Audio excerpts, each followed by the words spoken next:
근데 여기 기찻길 옆에는 부자들이 좀 살고 있지 않나요? 이 전체 길이가 350km로 늘어나거든요.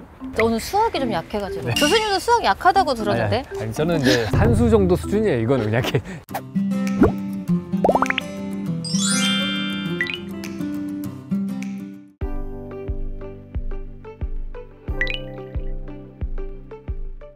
남주임님, 여기서 뭐 하세요? 아, 옛날에는 이렇게 기찻길에다 귀를 대고 있으면 기차가 오는 소리를 진동으로 느꼈대요. 근데 왜 기차 소리가 안 들리지? 지금 저희 교수님 기다리고 계세요. 아, 정말요? 그럼 빨리 가야죠.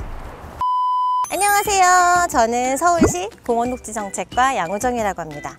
오늘 공간의 미래 저자이기도 하신 유현진 교수님을 정말 어렵게 모시고 서울의 공원의 미래에 대해 들어보는 콩닥콩닥 설레는 시간을 가져보려고 하는데요. 네, 저는 홍익대학교 건축도시대학 유현진 교수라고 합니다. 반갑습니다.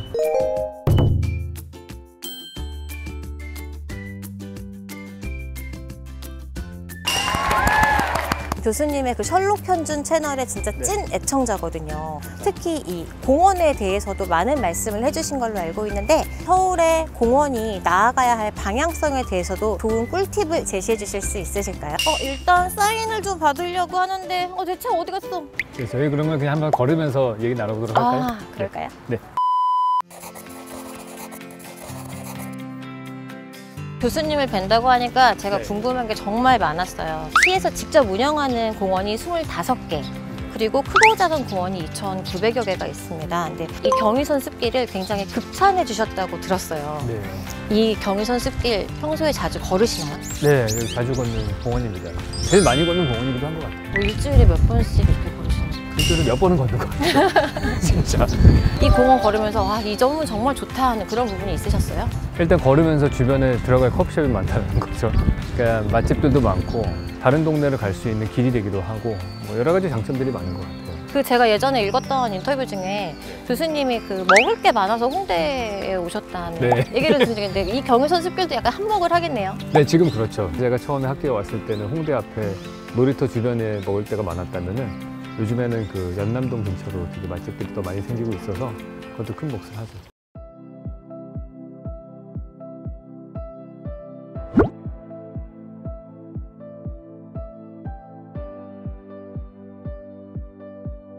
어떻게 보면 슬픈 역사일 수도 있는데 그걸 그대로 두고 이 공원으로 재탄생한 것에 대해서 어떻게 생각하시나요? 뭐 엄청 훌륭하다고 생각하는데 교통로로 쓰던 이런 철길들이 비어있는 땅으로 후대에게 주어지는 선물 같은 곳이 되는데 그중에서도 가장 좋은 거는 이런 선형의 공원으로 만드는 거라고 생각을 해요. 어떻게 보면은 예전에는 되게 어려운 환경을 가지신 분들이 기찻길 소음이 많은 곳에 살던 그런 도시들이 만들어지잖아요. 공원화가 되면서 도시 조직하고 되게 밀접한 연관을 가지는 그러한 공원이 만들어진다고 볼 수 있죠. 근데 여기 기찻길 옆에는 부자들이 좀 살고 있지 않나요? 제가 처음에 2005년도에 홍대에 부임했을 때 여기 경의선 숲길 공원 생기니까 돈 있으면 여기 땅을 사라. 근데 뭐 그때도 돈이 없었으니까 못 샀죠. 경의선 숲길이 생기기 전부터 계셨으니까 네. 이 경의선 숲길의 변화를 누구보다 잘 알고 계실 것 같은데요. 네. 경의선 숲길이 2009년에 계획을 시작을 해서 네. 2012년 바로 이 대응 구간이 제일 처음 조성된 구간이거든요. 네. 이 공원이 지금 벌써 10살이 넘었는데요. 네. 공원도 성장을 하나요? 나이가 드나요? 가만히 둬도 점점 좋아지는 게 공원이죠. 왜냐하면 나무가 계속 자라잖아요. 그러니까 나무가 점점 커지는 거는 사실은 우리가 돈으로 어떻게 할 수 없는 시간을 써야지만이 만들어지는 완성되는 공원이기 때문에 그게 첫 번째로 제일 중요하고요. 이 건물이 예전에는 기찻길 쪽으로는 등을 돌리고 있는 그런 구성이었다가 여기가 좋은 공원으로 바뀌고 나서부터는 정면성이 바뀌거든요. 뒤집어져서 이쪽을 정면으로 돌리면서 가게 입구들이 1층에 막 생기기 시작을 했어요. 그리고 2층에도 뭐 테라스를 만든다든지 뭐 폴딩 도어를 쫙 열어가지고 공원을 볼 수 있게 한다든지 그러한 건축적인 변화가 생깁니다. 그때 비로소 이 공원과 주변의 건물들이 합쳐지면서 제대로 작동하는 공원이 되기 시작을 하는 거죠. 교수님, 저희가 지금 걷고 있는 공원이 선형공원이라고 네. 말씀을 하시잖아요. 일반 시민들은 공원이면 공원이지 선형공원이란 말을 잘 들어보신 적이 없으실 거예요. 네네. 이 선형공원에 대해서 좀 설명해 주시겠어요? 공원은 크게 저는 두 가지가 있다고 봐요. 하나는 이게 정방형에 가까운 공원이 있고요. 또 하나는 이 경의선 숲길처럼 가로 세로 비율이 좀 긴 선형의 모양을 띈 공원들이 있는데 선형 공원이 두 가지 장점이 더 많습니다. 공원이 만들어지면은 혜택을 보는 사람들은 공원에 접해서 사는 사람들이거든요. 우리가 같은 면적의 공원을 만들더라도 이걸 정방형으로 만들 때와 선형으로 만들 때 이 변의 길이가 달라집니다. 100제곱미터라고 하는 땅의 면적을 공원으로 만든다. 그걸 정방형으로 만들면 가로 10m, 세로 10m에서 변의 길이는 총 40m가 나오거든요. 근데 이거를 1대 100의 비율로 가로로 엿가락처럼 길게 늘리잖아요. 그럼 변의 길이가 한 5배쯤 늘어나 200m가 돼요. 예를 들어 용산공원 같은 경우에 용산공원의 주변의 둘레 길이는 총 12km 정도 됩니다.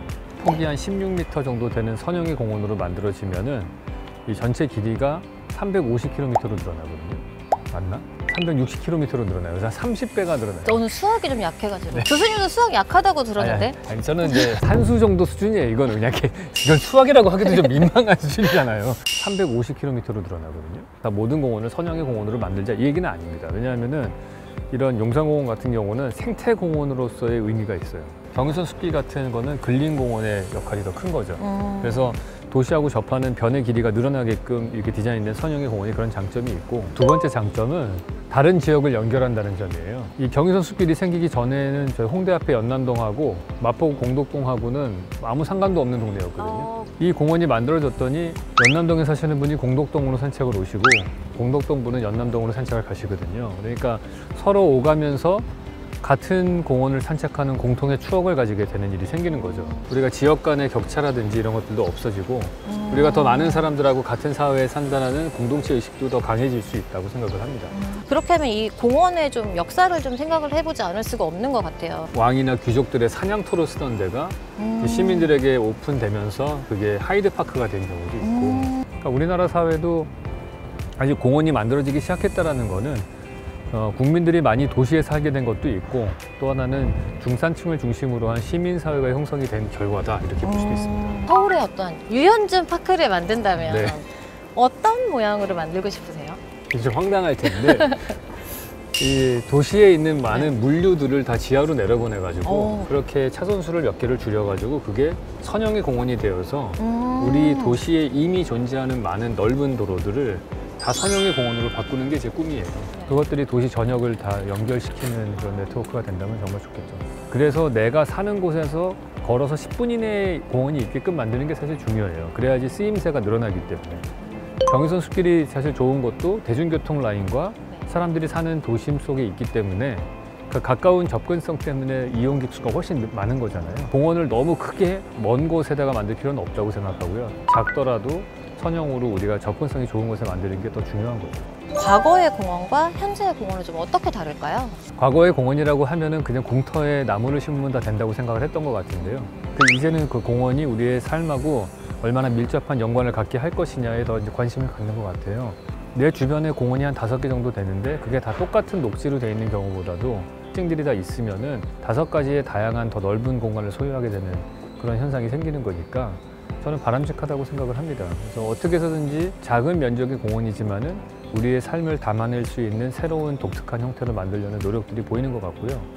경의선 숲길 같은 경우도 보면은 연남동부터 시작해서 효창운동까지 이 긴 거리를 보면은 구간별로 다 조금씩 다르게 디자인이 돼 있어요. 공원의 폭과 나무의 높이 이런 비율들이 조금씩 다르잖아요. 그러면서 이 공간의 특징이 달라지면은 그 옆에 있는 건물들이 좀 달라집니다. 그러니까 어떤 구간은 되게 카페들이 많은 구간이 있고 어떤 구간은 식당이 좀 있는 구간이 있고 어디는 아예 없는 구간도 있고 그렇게 점점 주변하고 이렇게 연합을 하면서 특징들이 완성돼 가는 걸 느낄 수가 있어요. 그런 현상들은 앞으로도 계속 더 많이 생겼으면 좋겠다 생각을 합니다. 이 경의선 숲길이 끝부터 끝까지 6.3km고요. 네. 이 도시 공간을 좀 제외하고 완전한 녹지 공간으로 보면 4.9km 정도가 된다고 하더라고요. 사실 교수님이랑 이 촬영을 하기 전에 답사를 하느라고 왕복을 해봤거든요. 네. 21,000보 나오더라고요. 그래서 운동하시고 싶으신 분들, 만보 걷기 하시고 싶으신 분들은 네. 편도로 한번 걸으시면 진짜 좋을 것 같아요. 네. 교수님 왕복 다 해보셨나요? 한 번에 걸어본 적은 없는 것 같아요. 저는 사실 교수님을 벤치의 건축가라고 들어왔거든요. 네, 예. 맞나요? 영광입니다. 교수님만의 멍 때리는 법이 좀 있을까요? 저는